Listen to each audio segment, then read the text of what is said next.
Welcome back here, episode of the Whole Nine Yards, back on a Thursday afternoon, 12:08 p.m. for us. Brandon, how's it going? It's been, a few days?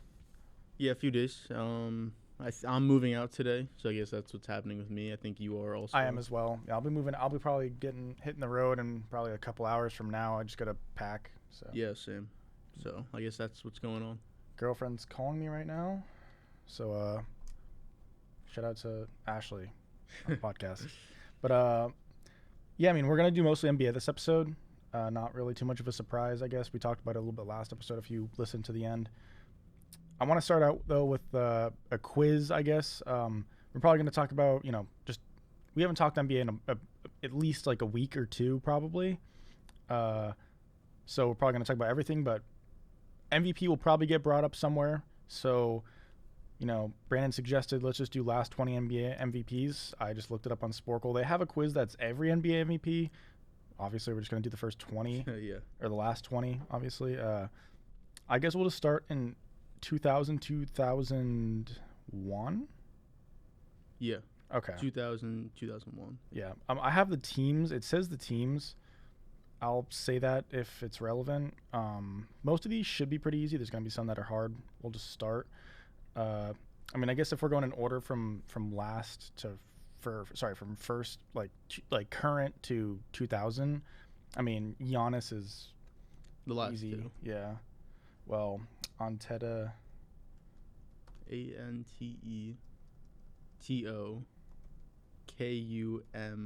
ANTETOKUMNPO. Or NMPO, either one. Anteto. Got it. All right. Yeah. Rockets. I mean, that's easy. Harden. Let's try not do teams. Okay. I know it says it, but let's try not to do the teams. All I right. mean, the last couple should I be just won't pretty look. easy, but yeah. All right. So Harden, I guess that was 17, 18. Westbrook 16, Westbrook's 17. easy. Curry's 15, 15, got the 16. back-to-back. 14, 15, whatever the years are on that. Yeah. Then Durant before that. Durant, LeBron. I think LeBron won it 2 James. years in a row. Yeah, he won back to back. And then D D Rose. Rose. And then LeBron. Then and LeBron. LeBron and LeBron. Yeah. I only know that because it filled out both names, but I would have got that anyways, I think. Yeah. So, yeah. Kobe. I think Kobe was 2007. Yep. I think Dirk was 2006. Yep. 2005. Like, I mean, I'd probably Duncan, but I don't know if he's 2005. I don't think he's 2005. No. I only know it because I'm looking at the teams. I would probably have guessed this team anyway. I mean, I would have guessed him anyways, but Nash. Steve Nash. yeah. So he was 2-4. He was 04, 05, 05, 06. Yeah. So Yeah. back to yeah. back. All right, so we're 03, 04. I know this because of the team. The teams kind of give it away. I mean, it's just Yeah. tough, but 03, 04.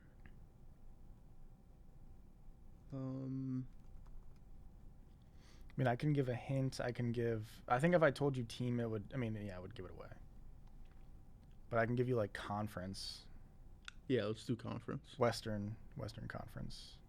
Western Conference at the time of the MVP. Most iconic moment, I would say Eastern Conference.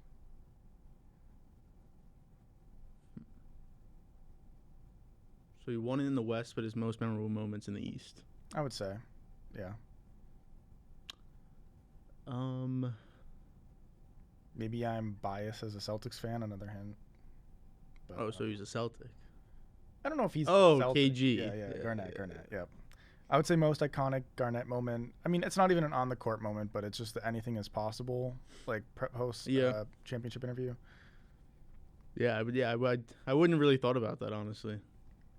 All right, so 2002, 2003 is the next one. Yep.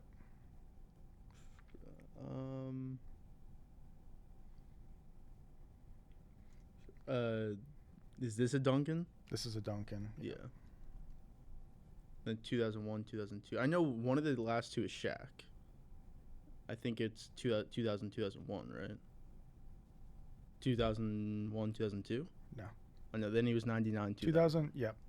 O'Neal is technically, I guess we're not doing it, but he's 99. Oh, 2000. Yeah. Duncan is also 2000, 2002, or 2001, 2002, and 2002 and 2003. Oh, okay. So the only one you haven't said is 2000, 2001. One of the most iconic NBA players ever. I mean, obviously he's an MVP, so it's tough to not. Draws comparisons to Westbrook. Oh, AI, yeah. Yeah. But that's basically it. I mean, before that you have Karl Malone in 98, 99, MJ 97, 98, Malone 97, 96, 97, MJ 9, or actually no, it is MJ 95, 96. Then you start to get into like I want to say David Robinson. Yeah. 94, Hakeem. 95, Hakeem. You start to get into like, yeah. I mean, I won't get into all of it, but Yeah. But yeah, I mean that's that, I guess. So I guess how many? Because we will get into the MVP conversation, but I guess how many centers won an MVP in that 20-year stretch? Okay, so I'll start with Shaq. I'll be generous. 99, 0,000, Yeah. 2000. That's And he probably should have won when Nash won one. Probably, Nash maybe, yeah. Shaq's 2000. Duncan, if you count, we're not going to count Duncan, right? He's power forward. No, he's power forward. You're not going to count KG. KG's power forward. He's power forward, yeah. Dirk, power forward. Yeah. KD, not center. It's only Shaq. Yeah. Closest would be, I mean, the closest is Duncan. Second closest, I guess, is Garnett. Nowitzki's close as a center, and Giannis is close. But, I mean, they're really not close as, like, true centers. So the answer is 0, and we made an exception, I guess, and we would say 1 if you made an exception. But. Yeah. So, I mean, yeah. Do you want to start MVP? I guess so, yeah. I mean, I guess what I was looking for in that is that the game has changed so much from centers. I mean, Shaq was the last dominant center in the league. I guess Dwight Howard had a couple years, but then the league changed basically right after he fell off. So, I mean, obviously we're talking about MVP, so Nikola Jokic is going to come up, and he's most likely going to win MVP. And he obviously is a center. He's not a true center like Shaq was, but that's not what centers are nowadays. They're guys who shoot, and obviously he's an amazing passer, so that's different for his case. But I think he's averaging 27, 11 rebounds, and 8 assists or 9 assists, I want to say. So yeah, I was curious to see how many centers had won, because again, it looks like he is going to win, and it's kind of bringing in the new age at the center, where I think we're going to see more centers win MVPs. If you were to go from this year to the next 20 years, I think there's going to be a lot more centers that win MVPs. Yeah, I mean, if you just look at, so if we go from 89 to 2000, and there's Olajuwon, David Robinson, Karl Malone's power forward, and Shaq. That's 3, and Barkley 2. There's a lot more big men winning MVPs in that 99 to 2000 stretch, and before that, there's even more MVPs winning those. As we said, I mean, that 20-year gap, basically none. Shaq, if you count him. So, I mean, yeah, I agree. I mean, Embiid, Jokic, Cat, even though that type of center, like they're gonna start, there's going to be another center in the next 5 years that's basically the same as them and maybe even better. Who knows? If you get a center, now that this is like an open play style and people know about it, you forge a 7-footer from day one to be like that. I mean, they're going to end up being better than Embiid and Jokic, that type, most likely, because, I mean, even when Embiid started, right? Embiid didn't start playing basketball till what, like 16, maybe even later. Yeah, something like that. His current play style, I mean, I just don't think that's what the coaches at the time were trying to get him to be like. I think they wanted him to be like a Shaq, with maybe an outside shot, maybe not. But Curry eventually was a thing. And then, you see these 7-footers like Durant, and eventually Embiid's able to be like this. And I think it's only going to continue to be more like that. But yeah, I mean, Jokic is probably going to win the MVP. I don't know that it's an MVP, but I would say out of the last 20 MVPs, it might be, if you were to rank them, I don't know that it ranks very, generously. I don't think it's a high-ranking MVP. Depending on player or stats? I mean, just the overall season. Like, if you were to rank, let's say these past 20 MVPs, not including Shaq, so starting at AI until now, if you were to rank all of them, and let's just say Jokic wins it, I think Jokic probably places in the bottom 5. Just out of overall years. I think that 13 LeBron places very high. I think that's probably number 1. I think that's probably number 1. I don't know. Durant's up there. Durant's up there. Curry's 16 year might even be number 1, maybe probably number 2. I'm not too sure on the early 2000 ones. I mean, I don't know Duncan 02 versus Duncan 03. I'm not too sure on, yeah. but yeah, I mean, I don't know that this Jokic MVP, it's not a historic. I mean, it's historic, but it's not an all-time MVP season. Yeah, I see what you're saying. It's definitely like if you were to look at the last 20 years, it probably is towards the bottom of those 20. In a normal year, and not this isn't a normal year, but in a year where there's a clear-cut MVP, this is Jokic's year is one that I would expect to be like second or third or fourth on the MVP voting, more so than actually winning it. I'm not sure, if he was playing like this last year, I think Giannis probably still wins it. I'm not too sure, but I'd probably say Giannis still wins it. In 19, Giannis definitely still wins it. I mean, especially with the narrative, I just think there was such a strong narrative to give Giannis that. 18, I don't think he would beat Harden if he was playing like this in 18. I think Harden still wins that. Westbrook in 17 or 16, however you want to say it. I think Westbrook still wins that. Curry 16, Curry 15 definitely. Durant 14 definitely. LeBron 13 definitely. LeBron 12 probably. Derrick Rose in 11. That's where I would say maybe Jokic has a chance. Yeah. But I think Rose probably still wins that. I mean, the narrative, youngest MVP ever. It was the first time Chicago had been relevant since basically Michael Jordan. He was from Chicago. It lined up perfectly for that. But yeah, I mean, in the past 10 years, even if you rank the past 10, he might be the last. I mean, it's not like a shocking argument to make, I don't think.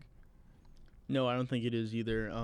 And when looking, I guess, the other people in the MVP, and you mentioned Giannis. I mean, I know he won't win it this year.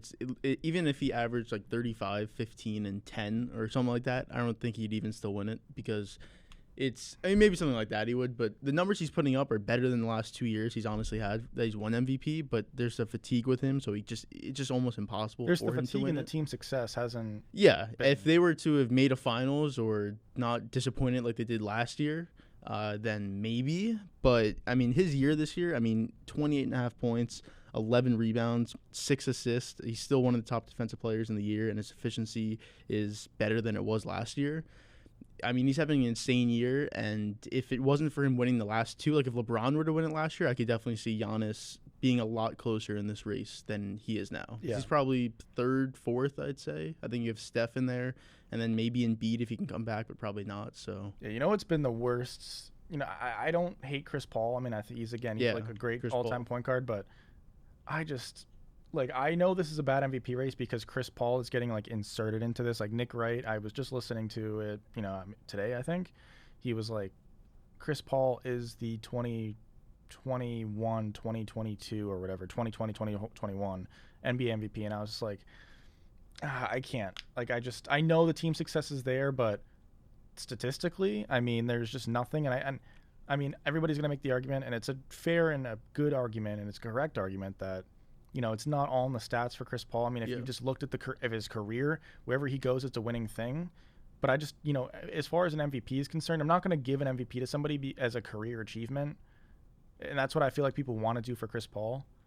And that's all I've heard is he went to the tanking Thunder that didn't want to win. That first off, the Thunder, they clearly weren't tanking. If they were tanking, they just wouldn't have played Chris Paul. They clearly still wanted to have a good chemistry, a good team environment and a winning environment. They weren't tanking. But yeah, I don't think Chris Paul deserves to be as high. There have been people that say he's either 1 or 2, and I just I could have him at 5. But I still put Curry above him, Jokic. If Embiid has the games, I'd put Embiid above him. Giannis, I still have Giannis above him. Not LeBron, but LeBron would have been above him earlier. Yeah. I think Chris Paul is more in that 5 category, but he's just not close to winning it. I think statistically it's just not there. Well, do you think there should be 2 different awards, best player and most valuable? No, no, I don't. Maybe, but making 2 awards is kind of just, I don't know. I feel like it kind of just defeats, I don't know how to say it, but weakens the meaning of having 1. I just think if you have 2, it kind of just, I don't know. And then it makes, if they make best player and most valuable, what is this one currently? I guess it's most valuable because of the name, but there have clearly been, MVP is given out because they're just flat out the best player, maybe not the most valuable too. Yeah, and I think 2013, LeBron was clearly the best, but I mean, there's probably an argument to be made he wasn't the most valuable because that team also had Wade and Bosch and was probably still a playoff team without him. Yeah, and that's where I think it would work for a year like this, because I think if it was best player and most valuable, I think Chris Paul would probably win most valuable, because if you're looking at the terms of value, he went to a Suns team that's missed the playoffs the last 10 years. Then now I think they're the 1 seed. If they are the 2 seed, it's only by like half a game, but they have the tiebreaker. I think they have the best record in the NBA right now. Yeah, so here, I'll check it right now. Yeah, they're 1 game behind the Jazz, but they do own the tiebreakers, so obviously they would have first place if they ended up in the tie. But for them to be where they are now, they're 47-19. You have Booker, but it's, Booker's not. He is an all-star player, but he's not a MVP type player. He's not a top 10 player, so you're not playing with someone like like a LeBron or like a Luka or Kawhi or anything like that. And then obviously your third best player is DeAndre Ayton. So I would say if there was most valuable and best player, I think best player would be based on stats, which would probably be Jokic. This year at least, and then most valuable would be Chris Paul. So I think there definitely could be. I mean, in the NFL, you do have MVP, and then you have Offensive Player of the Year. It's somewhat like that, where usually the Offensive Player of the Year isn't the MVP unless it's like a crazy year. Like I think Mahomes won it when he had 50-plus touchdowns in 2018, but I think Devontae Adams won it this past year. Aaron Rodgers won the MVP. So I think you could possibly do something like that. I think it would take value away from the MVP because it does mean so much. You are the MVP of the league. But I think it's definitely a possibility that they could look into. They could look into it. I was just thinking about the Chris Paul thing again. It just like makes me so annoyed that like people are talking about like slept on NBA players or like players that are like ranked lower than they should be in like a theoretical all-time player list. And I think Chris Paul's a name that constantly gets brought up for like underrated.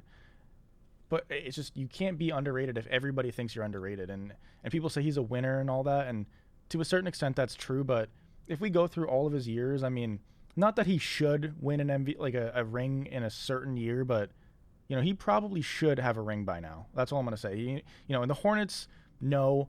But that was the beginning of his career. He goes to the Clippers, and I don't care to hear the Clippers are cursed thing. I don't care to hear it. That was an insane team. I mean, you had Chris Paul, who was the best point guard in the league at the time, probably, if not top 2. He was definitely the best. You had Blake Griffin, who was an insane athlete and developed into a better all-around player as the time went on. You had DeAndre Jordan, who was a defensive player of the year candidate, who was also just a freak athlete. You had Doc Rivers, who gets hate as a coach, and I think he's probably slightly overrated, but still at the time definitely a top 10 coach. The Clippers organization had their head on straight at the time. Before that they kind of didn't, with they had a bunch of stuff going on and they were just a garbage organization. But once all that stuff happened, he brought them into a winning organization. But I mean, they choked many times in the playoffs. They choked a 3-1 lead to the Rockets, I want to say. Then he gets traded to the Rockets, and people always say they had a 3-2 lead on the Warriors. They were close to winning that series. Well, they didn't, and I know Chris Paul got hurt, but they didn't win that series, by the way. I know people want to act like they did win that series, but they didn't. So to me, it's kind of annoying, but I mean, yeah, I don't know. Yeah, and I do agree with that. I think if you can't be so underrated that everyone thinks you're underrated, because then at some point you have to be at least somewhat not underrated or even overrated. I don't think he's overrated, but I think he does account to winning in the regular season. I think when he gets to the playoffs, I think at this point in his career, he definitely can't be the number 1 guy. He's just too old for that. I think he's 35. But when he was with the Clippers and he was the best point guard in the league before Curry came in 14-15, those teams definitely had finals aspirations. They easily could have made the finals those years, and he was honestly a reason why they didn't. I mean, the Thunder series, and I think it was in 2014. He choked that last game away. He had 2 bad turnovers in the last 2 possessions of that game that cost them. I forget what game it was, whether Game 5 or Game 6, but they lost that series. They blew the 3-1 lead to the Rockets when they were clearly the better team than the Rockets in that series. I mean, the Rockets won that series with their bench. I mean, Harden didn't do anything that series. Same with Dwight. So that was a terrible loss too. Obviously, you had the Warriors when he was on the Rockets. He got injured. That's also been a point of his, that he usually gets injured. Obviously, remember that Trailblazer series when he was on the Clippers. Him and Blake both got injured that series. So he's definitely had a lot of, I would say, he's gotten to the playoffs really well in his career, but he's never done much in the playoffs. And yeah, I think all time, I think he's probably top 5, maybe top 7 point guard all time. He's still probably a top 5. I think he's top 5. I mean, you have Magic, Isaiah, Stockton, Curry. Curry's and then I think you could probably go put Chris Paul at 5. The only thing is I want to say is, I mean, you have Magic and Curry. It's probably Magic, Steph, Curry, or Magic and Curry 1A, 1B. To me, I mean, I think Curry is, I don't know. I mean, I never watched Magic, but yeah. Curry to me is a clear step, way big, maybe multiple steps above Chris Paul all time right now. Yeah. And I know Steph Curry's probably had the better teams and the better, but still, to me, Steph's clearly a better player. His play has resulted in championships, and I know his playoff play, especially in the finals, has been a little bit questionable at times, but still, I mean, he's won a finals as the best player on the team by far, and Chris Paul hasn't even gotten to a conference finals by being the best player on the team. So, yeah, I don't know, but I still think, he's definitely top 5.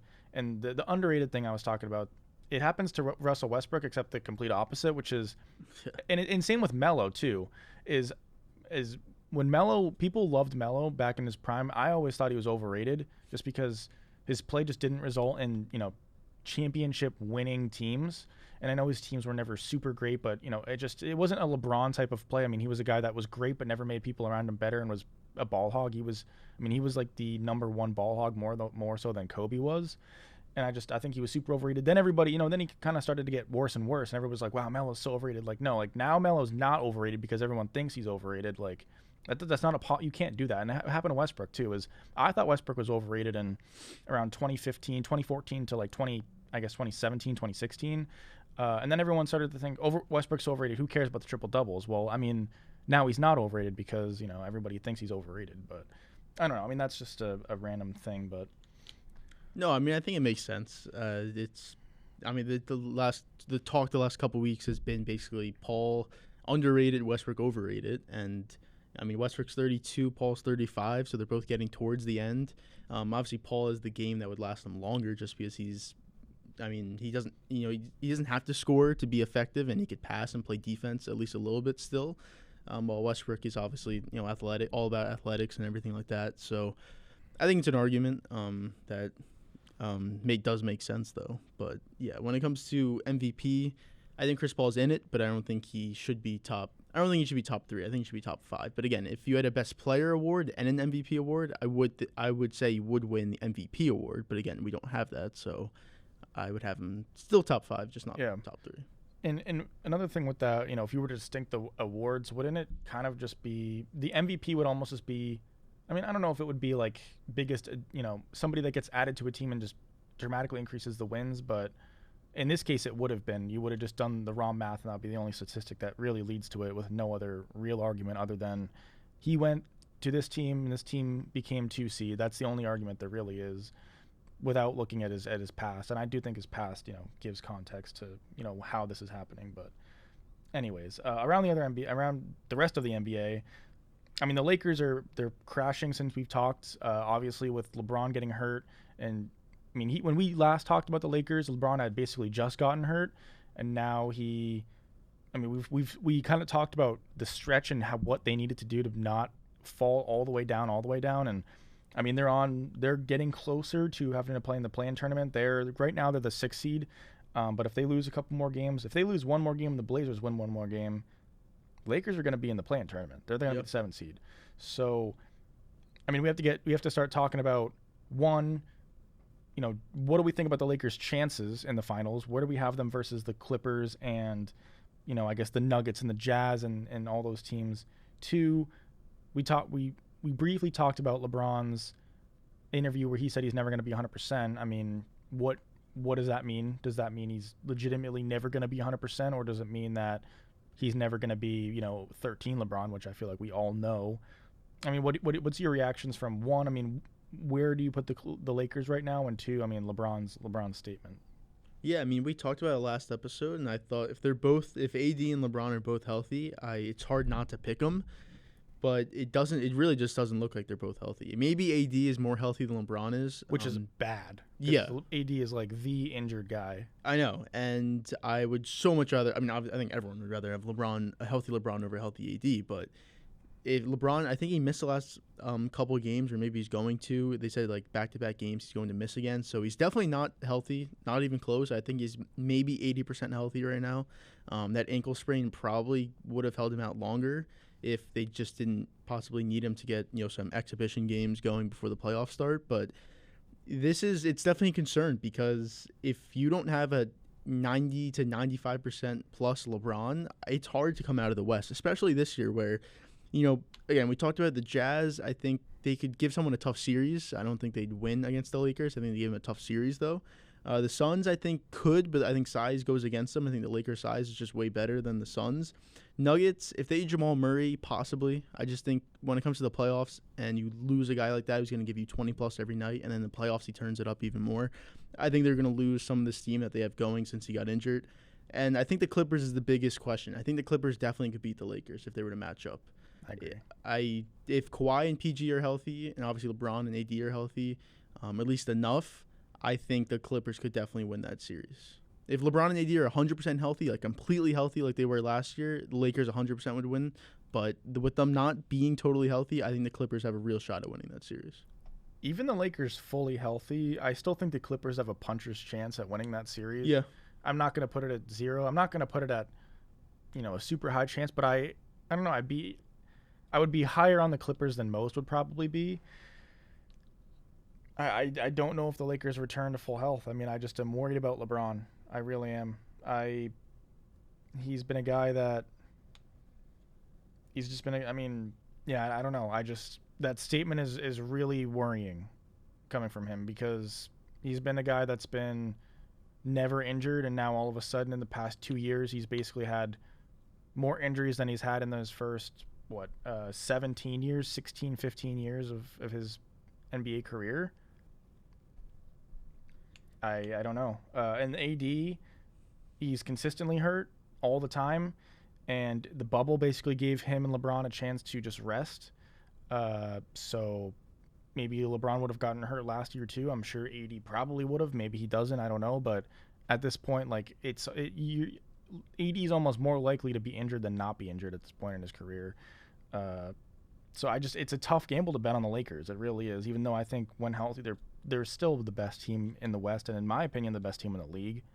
But let's say AD and LeBron are both 90% healthy, they're not totally what they were last year, but they're at least they're still probably the best team, maybe second best team in the West, with, like what I was saying with their 90-plus health. If they're not in the play-in tournament, would you take them? And if they are in the play-in tournament, would you still take them? The Lakers? Yeah. With LeBron and AD both being at least 90% healthy. Okay, so they basically are able to become healthy, but they don't get back on track winning in the regular season, is what you're saying. They're just not as good. They're not playing as good as they were last year when they were in the bubble. They're not that, but they're not what they are right now. They're kind of in the middle of that. If they're not in the play-in tournament, yeah, and you put a gun to my head and say, get this pick right, or you're dead, I pick the Lakers. If they're in the play-in tournament and you tell me, get this pick right or you're dead, I still really want to pick the Lakers, but I'm just thinking, let's say the Warriors are the 8 seed and the Lakers are the 7 seed. I mean, I want to pick the Lakers, but if Steph Curry just goes for 45 points on 12 for 14 from 3, I mean, you're not winning. That's a scary team, and the Spurs aren't scary. The Grizzlies aren't really scary. The Portland Trailblazers, though, I mean, they're almost in the same type of thing as Golden State. Where I'm not going to say Dame's going to go 10 for 14 from 3 and win the game himself, but it's a 1-game win at all. Anything can happen. It'll probably be a close game. Damian Lillard's arguably the most clutch player in the NBA over the past couple years, just in terms of buzzer beater shots, last 30 seconds of the game, minute of the game. Who do you want taking having the ball? Lillard's up there. I think the Blazers have a chance to win that game. Now, with that being said, I would still pick the Lakers in any play-in game, and I wouldn't be very scared about it. But I don't know. I mean, I think I would pick the Lakers. The Clippers would be very tempting, though.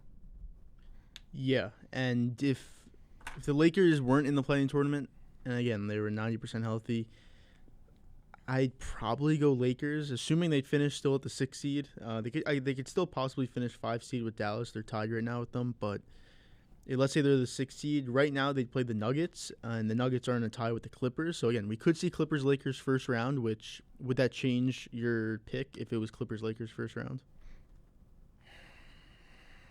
No, I don't think so. Because I still think, well, the Suns are tough and the Jazz are tough. They're not going to win. I just don't have them winning against the Lakers. And now it would honestly be more scary if you had Suns or Jazz first round and then, a difficult team second round and then the Clippers in the conference finals because, I mean, who knows what happened to AD and LeBron in those series. That team's not going to be, amped up, ready to go, not gassed at all. They're going to be pretty fatigued. I mean, that's 2 tough battles, which LeBron really never had to deal with in the East other than maybe 1 or 2 years, if that. So if you had to go like Suns first round, Denver second round, a really good Denver MVP Jokic second round, and then you get the Clippers in the third round who just beat, the Jazz and maybe the Mavericks or something like that. I mean, that's a battle-tested Clippers team who doesn't have the injury problems, or at least this season they haven't had the injury problems. Kawhi, George, the new Clippers with Lou, they don't have. I mean, they have pressure, but they're not the favorites anymore like they were last year. They're not the clear favorites. They don't have this anxiety, with them. I think that's a really tough position for the Lakers. I would rather face the Clippers in the first round if I'm the Lakers than the conference finals. Yeah, the way it is right now, the Lakers would face the Nuggets in the first round, then the winner of the Suns Blazers, or I guess however the play-in works out, but let's just say Suns Blazers, which is probably the Suns. So that's 2 very tough matchups, like you were just saying. And then in the conference finals, they'd have the chance to face the Clippers if the Clippers were to beat the Mavs in the first round, and then the Jazz most likely in the second round. So right now it is shaping up to be like that, but again, it could easily move. There's still about 8 games left for each team around there, so it could the 3-4 Nuggets Clippers could change. 5, 6, 7 Mavs Lakers Blazers could all change. So it's going to be a race to the end, and I'm not even sure what the Lakers are going to end up in. Do they even care what seed they're in as long as they're not in the play-in tournament? I mean, I guess they do because they don't want to be in the play-in tournament, but them being a 6 seed, it's definitely going to be tough for them being a 6 seed. And even if they face the Nuggets or the Clippers, I mean, if they face the Clippers, that's going to be really tough. Nuggets, I think, could be somewhat a little bit easier, but it's going to be really tough no matter where they end up, it seems like. The problem with literally every single team that's not in the play-in tournament right now at the West is, like, you can't just, kick back and win the series based off talent. Like, you have to, earn these wins. Like, Denver's not just going to give you free wins in the playoffs. I mean, they're a young team, and there's no Jamal Murray, but this is a battle-tested team. They've been to the conference championship. They've been to many second rounds at this point. Their coach, Mike Malone, he's a battle-tested coach. The Jazz are the same way. They're young, but, I mean, they've been in plenty of playoff series where they pushed games to, they pushed 7-game series last year. Technically they choked a 3-1 lead, but, they went 7 against the Nuggets, who made it to the conference championship that year. So I think it's tough for the Lakers. Now, I'm still going to pick them. So it's, I don't know how tough really is it, but I think on the East it's a little bit more interesting, as far as my opinion's concerned. Probably not yours. I think you probably still go with the favorites, but I mean, I like the 76ers. I don't love them. I like Milwaukee. I don't love them. But I don't love the Nets right now. Durant, Harden, Kyrie, how many games have they played together this year? Is it still single digits? I think it's 8, 9. 8 or 9. Yeah. But I mean, that does show how good they are because they've only played 8 or 9 games and they're still 43-23. Well, I mean, there have been times where, consistently, Harden has led by himself or with, a Kyrie type player in Chris Paul, where, he's able to lead his team to either, 65 wins or, top 4 seed in the West. So to me, it's not surprising because no matter what, or, for the most part, you have one of these guys playing. And if you gave, if the Nets were just Kyrie or just Harden or just Durant, I mean, they'd still be a darn good team. They'd probably still be better than the 4 seed, the 5 seed, and the 6 seed at this point right now, at least so far in the regular season. So to me, it's not that shocking. I guess it is a little impressive that they're able to be better than Milwaukee just because Milwaukee has been dominant in the regular season the past couple of years. But the defense. I know the defense isn't maybe as bad as I thought it was going into this year, but they're not looking like they're not going to be an average defensive team in the playoffs still. They're still going to be below average. They're not going to be awful, but they're still going to be in that, low, I guess, technically high 20s range defensively in the league probably. I don't love it. The chemistry is not going to be there. It's kind of similar to the Clippers. They just kind of thought they just wouldn't have to play. I think with the Nets a little bit different because there's some injuries and Kyrie just, I don't know. I mean, Kyrie's just, nobody knows, but I don't know that the chemistry is going to be there offensively. When they're clicking, if they click, yeah, I mean, they can outscore anybody, but a defense gets tougher in the playoffs. Harden's been a guy that we just don't know in the playoffs. Now, he's not necessarily the same Harden. I don't think he is the same Harden, but still, I mean, it's still James Harden. We haven't seen playoff success really. Kyrie, he's such a wild card that it's tough for me to want to bet on him. And Durant, I mean, yeah, he's the one guy that I can look and say, I trust Durant, but this team as a whole, it just isn't there for me. It's not. And I think the Sixers are right now, they are a better team now. I mean, I don't love Simmons. Simmons can't really shoot at all. Embiid, I mean, yeah, he's dominant, but he'll have to basically carry the team on his back to win that series. And I think he can because the Nets just can't defend him. But, I mean, we're talking he's going to have like, upwards, probably more than at least 35 points a game in that series. He may have to average like close to a triple-double almost, maybe not the assists, but I mean, he's going to have to average like 35 points, at least 10 rebounds, 5 assists. But I think the 76ers have a better chance at getting out of the East than any team does in the West. That's not the Lakers, probably.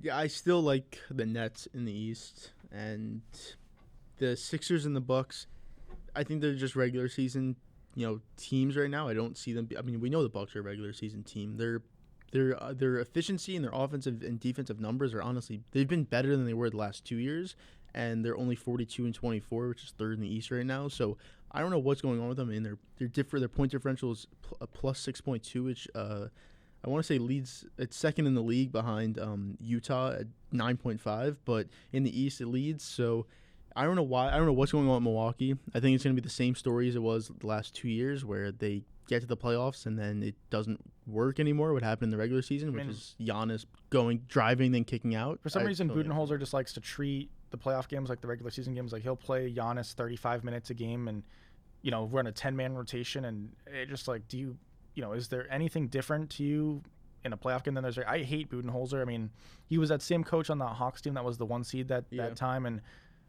I mean, yeah, cool. You can succeed in the regular season, similar to Brad Stevens in a little bit of a way, before this year, I guess, or before the 2 years ago. But I just, I need that playoff success. I need something different in the playoffs. And to me, I don't like Budenholzer, but I think this Milwaukee team can be a little bit different.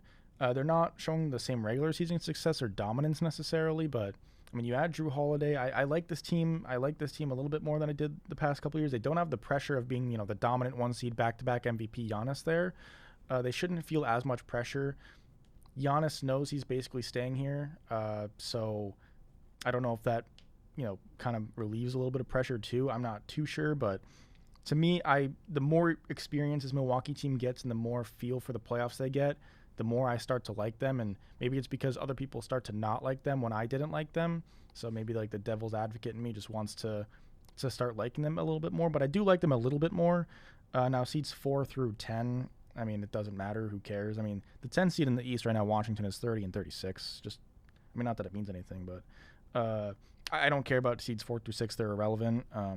Even the Celtics, even though I'm a Celtics fan, but yeah, I like Milwaukee and I like the 76ers. I would not be shocked if either of those teams beat Brooklyn in a series.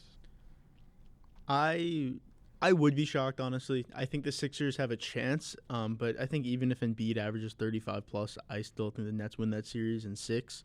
They don't have anyone to guard Embiid, so I think he will go off. But who else is going to do anything? I mean, Simmons this year, he's just not an offensive player. I mean, look, he's great defensively, which I think, and he's probably going to win Defensive Player of the Year. But offensively, in a series, in a 7-game series, especially against the Nets team, you need offense. It doesn't really matter how good your defense is because they're going to put up points no matter what, assuming all three are at least somewhat healthy, mostly KD and James Harden. They said he probably would, he probably would miss the playoffs, honestly, if it wasn't playoff time. If this was just like the regular season, he'd probably miss more time, but it seems like he's going to come back early from the hamstring for the playoffs. So we'll see actually how healthy he is. But look, he's not going to have to do it what he did in Houston, where he has the ball every single possession. He's dribbling 1,000,000 times per game, and he's making every single play. He doesn't have to do that. So I think that works for him because he's not going to be the same Harden he is in the playoffs. I think KD, I trust him the most, maybe out of anyone in the NBA, honestly, with the ball. So in a playoff situation, then you have Kyrie, who seems to hit clutch shots. At least I know he can put up points and be efficient at that. So I just don't see anyone beating this Nets team. And look, their defense isn't great, but I think it's good enough, and I don't think it has to be great in order to win. So I really don't see anyone else coming out of the East. And the weird thing with Milwaukee, and you were just saying that Giannis staying there maybe relieves pressure, I think it adds pressure, actually, because he's now there, which means he's not going to go anywhere in free agency. You don't have to worry about that. But if you keep failing in the playoffs the next 2 years, he could look for a trade out. I mean, we've seen almost every superstar do that, where they are not happy with the situation and they want to get traded. And he decided to stay when it came to possible free agency. But if they lose this year in the second round, and then next year maybe Budenholzer's gone, they get a new coach, maybe some new philosophy, rotation minute-wise, and they still lose second round or maybe get to the conference finals, but it's not competitive, I could easily see him leaving. So I think this is a big year for Milwaukee. I think if they don't get to the conference finals and don't put up a fight against at least what I would assume is Brooklyn, I think they're going to have some real problems. And again, right now they're the 2-3 seed, so they'd face each other in the second round. So that's definitely not what you'd want if you're Milwaukee right now. Probably not. I don't know that it adds pressure. I see the argument. To me, Giannis is a guy that it seems like he's just committed on being a Milwaukee Buck for life at this point. And obviously I don't know if there's going to be, I don't know. It seems like he's a guy that wants to be a Milwaukee Buck for life. So to me, it kind of relieves pressure. He doesn't have to worry about, do I want to leave? Are they going to trade me because I might leave? If he's dedicated, I just think he's going to, even if it's a not great result and they do fire a coach, I think he views these losses as a learning experience more than how KD would view a loss, which is like, how can I get out of here? Because nothing can be my fault. I think Giannis has a little bit of a different mentality that I think is just better, even though I think KD's, clearly the better player. But yeah, I don't know. I like Milwaukee. I like Philly. I don't know that I love Brooklyn. I think people that like Brooklyn are betting on Brooklyn, and it's a clear risk. And it's, you have 3 top 15 players in the league, so it's not a bad bet. But the chemistry has to be there. We saw it with the Clippers last year. I was on the Clippers bandwagon, maybe not as hard as somebody like Chris Broussard or somebody like that, but I mean, I viewed the Clippers as the favorite. I thought the Clippers were going to win. I like the Lakers too, but I thought the Clippers were the team to beat. That wasn't the case. I think chemistry had a lot to do with that. It also had a lot to do with PG just not being good in the playoffs, and that just wasn't their year. Rivers is fired. It's a new team, but I think the chemistry really needs to be there, and it's a tough gamble. It's a tough gamble because, I mean, Harden's changed his play style, but how is that going to work with KD? 10 seconds on the clock, fourth quarter. Who's taking that shot? What happens if Kyrie takes it, who's probably the worst player out of that, and he misses? I mean, I know KD is just the craziest person in the NBA, and Harden is, he wants that ball too. What happens if Harden takes it and he misses? What happens? There's just, if somebody takes that shot and misses it, I think it's a bad game. There's a bad game waiting to happen, and that potentially could just explode the whole thing up. I know with Milwaukee, even if they lose a playoff game, they're going to be competing and fighting till the end. With Philly, I don't have any questions about last shots. I don't have any questions with the locker room chemistry. It seems like it's there. Doc Rivers has done a great job there. There's not enough hot-headedness there with Jimmy Butler gone for me to be questioning the locker room. With Brooklyn, there is definitely that, and it's scary. It's a tough bet for me to take. I wouldn't be shocked if they made it to the finals, and if they won, I'd be surprised, but I wouldn't be shocked. But it's a tough bet for me. I don't really see it that way. I want my players to want the ball at the end of the game. I think Giannis is someone who shies away from that. I think he's okay with someone else taking the shot for him. Because obviously he's not a great shooter, so if he's going to take a final shot, it's going to be in the post or he's going to be driving to the rim. Where in a playoff series, that's going to be tough to do compared to the regular season. And he already is willing to give shots up at the end of the game. So I think KD should have the ball at the end of the game no matter what. If anything, Kyrie should have it. I think you'd be okay with that. I think you're okay with Kyrie taking a final shot. You should be okay with all three of it. You should, but I think Harden. I don't think you're as okay with Harden taking a final shot just because of the past. No, I would agree. I didn't necessarily mean it like that. No, like I agree with you that, I don't like how Giannis and I guess not LeBron used to at least kind of shy away from the ball at the end of the game and not be. But to me, my question is not necessarily. Yeah, like I like that they all want the ball. I want that. But when you have three of that on one team, it's kind of similar to what happened to the Celtics a few years ago, and not just the final shot, but like the whole franchise. I mean, you had Tatum, Brown, Hayward, Horford, and Irving, and it wasn't about the last shots, but it was just like there's so many mouths to feed, and that could happen in crunch time for the Nets. There's just who's taking those shots, and they all want it, and they might even take it personal, which is that's why I'm kind of questioning it, and I'm kind of worried about it. Is round 1, game 3, whatever, any game in the playoffs, even in the regular season, Irving takes that shot, he misses, he calls for an so he misses. It's like, and Katie's like, man, like, I'm the second best player in the NBA. You're the 15th. Like, you're clearly the Robin to my Batman. Like, why are you taking this shot? And then he goes on his 3 Twitter accounts and, talks all this trash about Irving. And then the next thing you know, Irving wants out, and this team's, they've sold on the year and they don't even care because it's all about, to me, that's a worry. And I know that might laugh at it, but I mean, I'm laughing because I think it's a stretch. I don't think it's going to happen. I think Katie and Kyrie have a relationship where I think they're okay with either one taking the final shot or doing what they do in the game. I think they're okay with that. And I think Harden, if this was Harden from 3 years ago, I think you may have a point. But at this point in his career, he knows he has to win a championship in order to be viewed upon, which that's a whole different conversation, to be viewed upon as like an all-time great. I don't think you exactly need that, but Harden knows that this is going to be his final chance. He's not, in 2 years, he's not going to be He's not going to be as good as he was in 17, 18, 16, 17 to be able to lead a team by himself. He's always going to need to be able to play with players now. At this point in his career, he's past 30 now. So I think KD, Kyrie, and Harden all are on the same page that whoever takes the final shot, it's a top 15 player in the NBA taking the final shot. So I think we're okay with it. Obviously, you'd rather have KD than Kyrie than Harden. But I think they're okay with anyone taking the final shot. I mean, if you were just to look at all three players without knowing their history, I mean, I think you'd be pretty good with Harden taking the final shot, Kyrie, or KD taking the final shot. I would.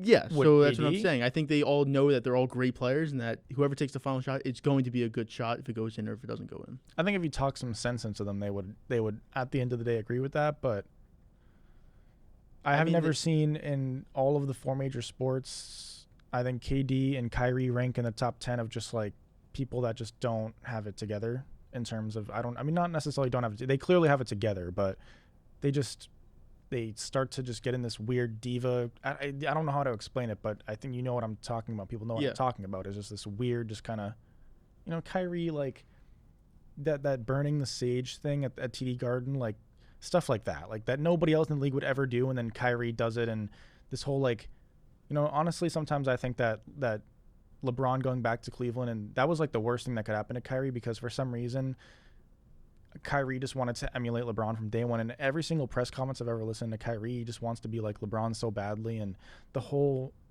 when he was in Boston thing and he called, I don't know if you remember when he called LeBron and basically apologized for everything. And now he's okay with being the Robin again. To me, that's just, I don't know. Maybe it's because I don't like the Nets, but I don't trust it. I don't, and I'm not going to bet on it. So, well, the one thing I'll say to that is I think the experience in Boston changed him. Because when you went to Boston, you wanted to be the leader. That's why he left the Cavs because obviously LeBron was going to be there. And I think he went to Boston and realized that he really isn't a leader, and he really can't be. That team had a whole lot of problems, obviously, but Kyrie was obviously one of the main problems. So we went to Brooklyn with KD. I think they kind of had an agreement in place, and obviously when you get Harden a year later, that it's, I guess no one's really the leader of the locker room. I think it's just them, they're kind of the 2 best players, and they're not going to like lead and be like, all right, I'm getting the final shot. I'm the best player on the team, so I'm going to get the ball at this point. I don't think they do that. And I think when Harden came, I think they talked to him, and obviously they're all friends before the trade happened. And that's obviously a reason why Harden went to the Nets. I think they kind of agreed that, me, KD and Kyrie have this agreement. I think if you're going to come, you have to agree to that also. And I think Harden has. I think they're all playing way more unselfish than they ever have in their career. I don't think KD was ever a selfish player. I don't think he ever was. He's not built like that. But Kyrie and Harden were. So I think it's going to work out. If they do win the finals this year, if they don't win the finals, I guess we'll see. But I definitely have them making the finals. And for me, I have them winning the finals.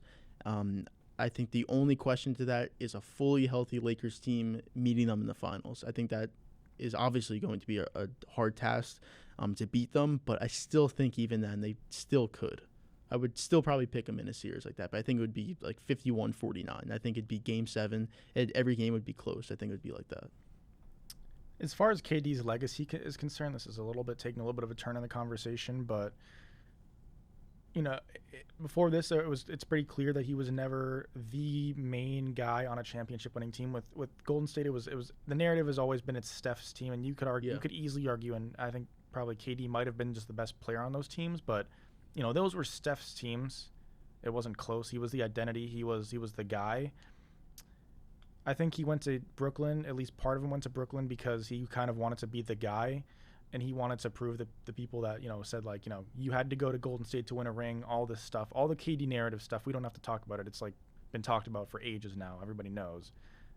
Do you think bringing in Harden is almost kind of like a, if they win it this year, can you say KD was objectively the guy and he was able to bring, a team to the finals by himself and be that type of guy like LeBron has, or like, I guess Steph technically kind of did in 2015, but like something kind of like that, like Dirk did in 2011?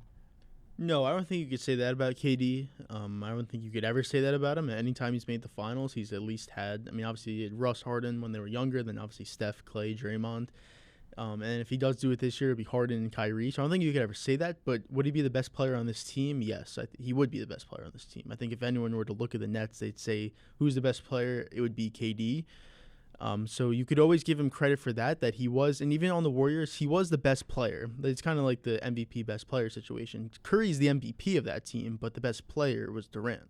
If Curry's not on that team, they're still a really good team, obviously, but are they, the team that they were those 3 years? I don't know. And if KD's on that team, are they winning the finals? I don't think so. Maybe 1 year, but I don't think they're winning it through, 2 years and then getting it to another year. Not as easily as they did at the very least. Not like a... Yeah, they're winning 65-plus games easily, and they're not even trying in the regular season. And as soon as they get to the playoffs, they're sweeping almost every single team. Obviously, a couple series different, but you get what I'm saying. So I think KD's never going to have that legacy like LeBron or, I guess, and I'm trying to think of like other people. MJ, before, obviously had Pippen, but... I guess somewhat MJ, but obviously LeBron's going to be the main guy in that.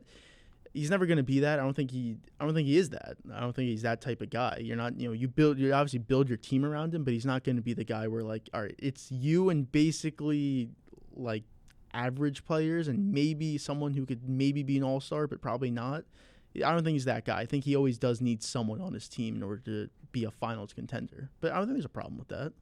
Some guys I don't think are just there like is that. necessarily either, but what I was thinking is like if it was just Kyrie and Durant like it originally was, and KD brought that team and won a finals, I would look at KD differently than assuming they win it now with Harden, because I think there's an argument to be made that if they're all healthy in an 82-game season, that Harden would probably be the best regular season player out of that three, and if home court advantage matters in any playoff series, then you could look at Harden and say he's arguably more valuable now.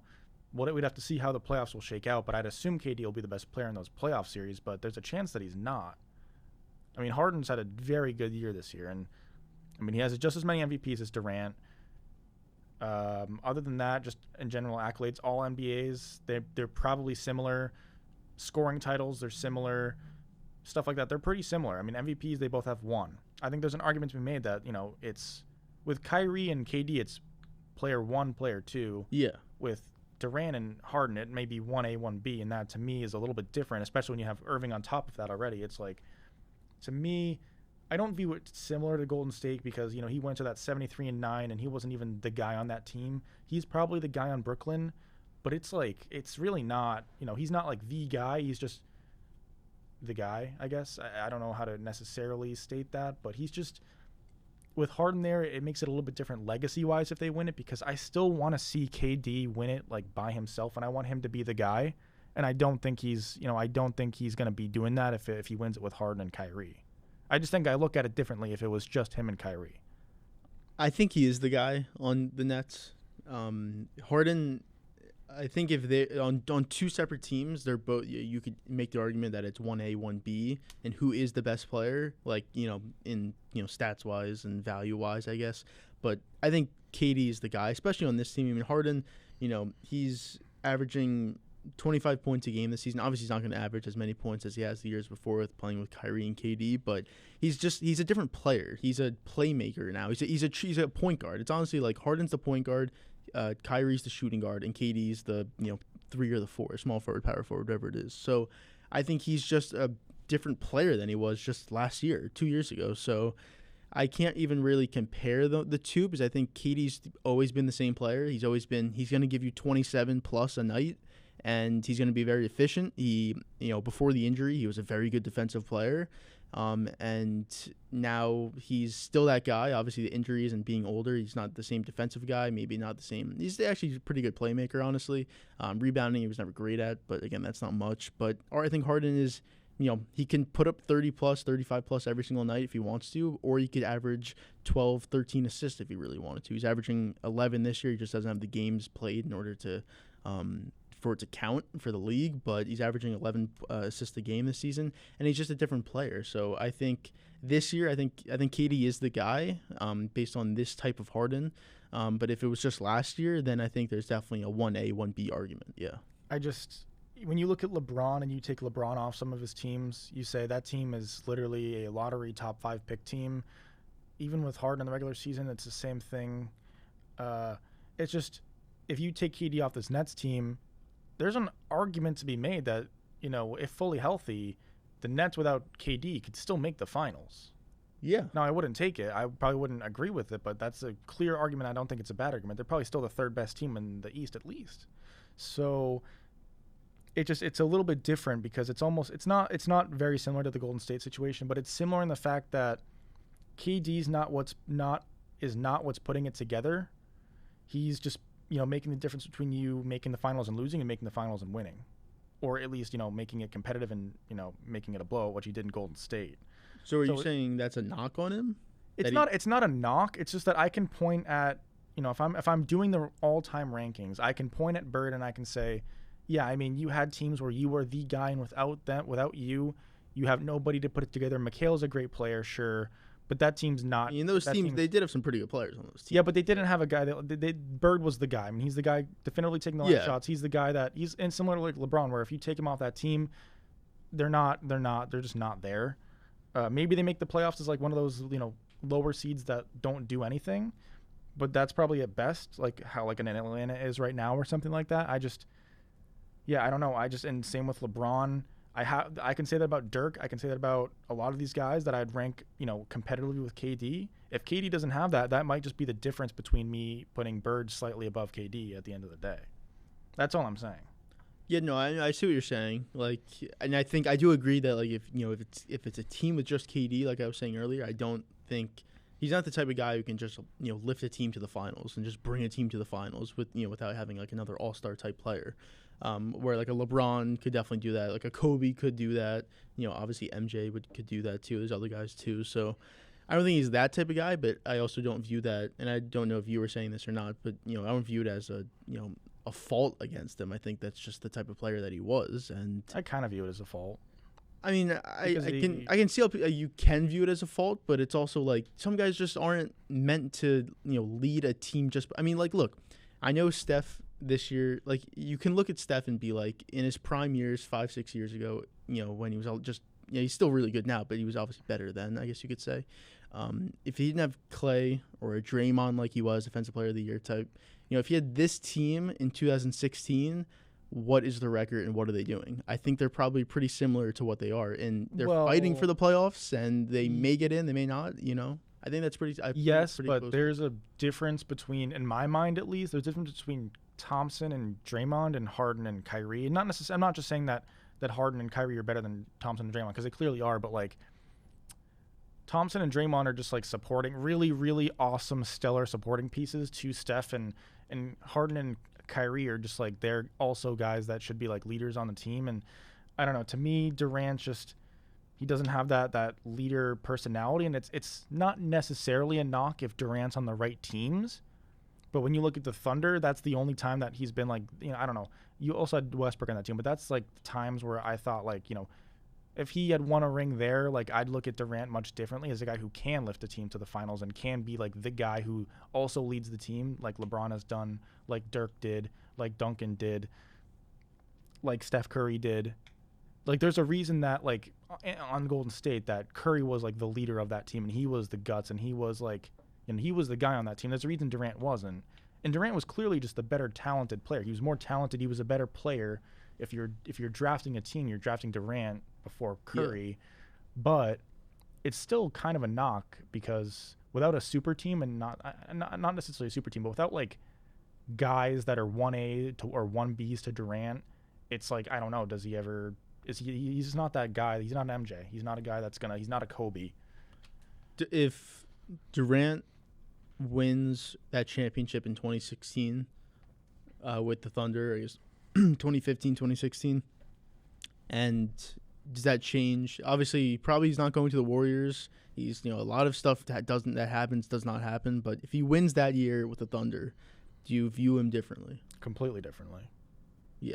And even if he still would go to the Nets, like let's say the same situation would have played, like he still would go to the Nets with Harden, Kyrie, but he would have won the championship with the Thunder. And would you still look at him differently though? Completely differently, because that's the year that I'm like looking for KD's legacy. And I'm not saying it wouldn't. As far as comparing him to Bird and all these other all-time greats, that's what I'm looking for. Is that season where he kind of just was 100% the guy. He was the heart and soul of that team. He was the guy that just lifted without them. They're like a 6 seed like Westbrook basically was. There's like a 5 seed and Westbrook is putting up insane numbers, but they're not doing anything. That's that season that's missing in his legacy, and that's. If he retired today, that's ultimately would be the reason why I'd probably place Bird above him. And again, who knows? I didn't even watch Bird, but a guy like Bird, a guy like LeBron, if LeBron was closer in all-time ranking to Durant, that aspect, a guy like Kobe, like that'd be a tiebreaker in why I'd want to place him above Durant. Yeah, no, I definitely would probably definitely agree with that. If he had like that one year, that one team. He's still an all-time great. He's definitely, I guess you have to look at the players, but he's probably top 15. Yeah, he's definitely, he's he could maybe make the argument top 10 depending on what happens the next couple of years. But if he had that type of year, I think he'd be higher, like where he is right now. He's definitely top 15 right now. If he'd won with the Thunder that year, I think he could possibly be top 10 right now. And that's, he still has a couple years left. So if he wins this year with the Nets and wins the ring, I don't know if that significantly changes my rankings of Durant all time. I would assume he's probably somewhere between 12 and 17 for me for all time. I don't think that, like, if he wins a ring this year, it doesn't push him above a guy like Bird for me. Maybe it does for you. It doesn't push me above a guy who has that tiebreaker on him, and that's what I'm looking for. And if he did have that, then he would be, to me, he'd be pushing top 10, if not in the top 10. Because you could make an argument you might rank him above a guy like Kobe. I don't know if he would just off one ring, but that's what he's missing and Kobe has. Gonna like sneeze here, but yeah, no, I think most people would probably agree with that, honestly. But yeah, I think that's probably it for the episode. We, like I said, there's 8 games left in the NBA regular season, so we'll see how the playoffs do turn out. But it is going to be a really good playoffs. I think last year was pretty good for especially what it was, but I think this year is going to be really good. There's a lot of questions in the West. There's questions in the East. Who's going to come out on top in both conferences? Who's going to even make the playoffs to begin with? So, and what seeds they're going to be. So, yeah, I think it's going to be a really good playoffs this year. And I guess right before the playoffs start, we'll do another episode like this, but it'll be on the matchups, the seeds, teams playing each other, who could end up in the conference finals once we know the seeds. That'll be really interesting to see. So yeah, it's gonna be a good next week, 2 weeks, and then when the playoffs obviously are happening, it's gonna be really fun. At some point, we'll probably around the awards announcement, we could probably just go through our predictions that we predicted at the beginning of the year, look at them, because just a quick reflection, like. You had the Rockets in the playoffs. It's a little bit different, but I had the Raptors as the 2 seed. I want to do something fun for that. I want to do like an awards for our predictions. Yeah. at the time of like the actual NBA awards, like who had the worst prediction right now? Minus 13,000 is probably Raptors being the 2 seed. Yeah. The Bulls, I don't think any of us had the playoffs, but when they traded for Vucevic, that was a team that was going to be the playoffs. They're not. They're close to being out. Yeah, so they're probably out. The Wizards prediction that you had, and I think I might have had them as the 10 seed, they're starting to get into form. Definitely. They're playing much better. I mean, Westbrook, a guy we talked about a little bit, I mean, he's been playing a lot better basketball. They're a team that's probably going to be in the play-in tournament now. They weren't looking like they were going to be, but they're going to be. Miami Heat fighting for play-in spots. Boston Celtics lower than I predicted by far. Knicks have been probably the most surprising team in the league. That's and that's just in the Eastern Conference. I'll save the Western Conference. So yeah, even more in the West probably. So yeah. I want to talk about it, but I won't. All right, stuff in the description. Read it. Feel free. Yeah, that's basically it though. So appreciate everybody watching. We'll be back Thursday afternoon or Friday afternoon. Well, Tuesday or Monday, Tuesday, unless we. No, this is Monday, Tuesday. Not today. This is Thursday, Friday. I'm stupid. I do this every time. Anyways. I was like, is today not Thursday? I don't know why I do that. I just get like in the mode. The previous episode saying, I don't know. But anyways, goodbye.